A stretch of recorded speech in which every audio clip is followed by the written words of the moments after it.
Should I learn C before assembly? A before C is only an absolute, if you are going in alphabetical order. Someone told me that you should understand the assembly languages in order to better understand C. There are hundreds of thousands of Objective-C programmers whose only assembly knowledge is changing the handset cover on their iPhone. But learning assembly languages should improve your understanding of coding in general.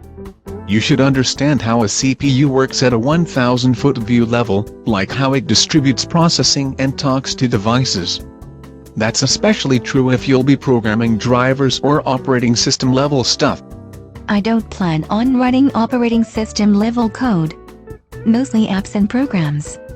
The funny thing about saying you should learn assembly before C, is that a lot of people say you should learn C before languages like Python to get closer to the hardware. So C is close to the hardware.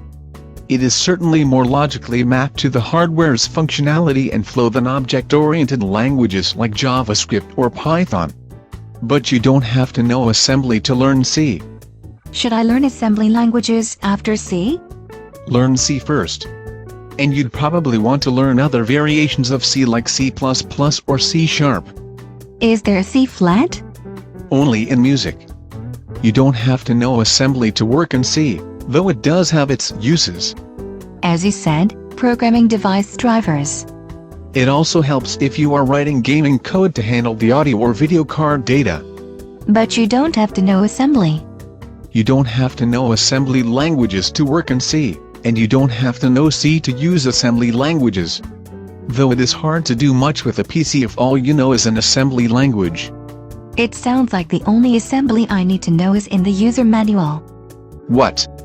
A programming textbook? No, instructions on how to change out the battery of the smartphone, or upgrade the memory cards in the PC.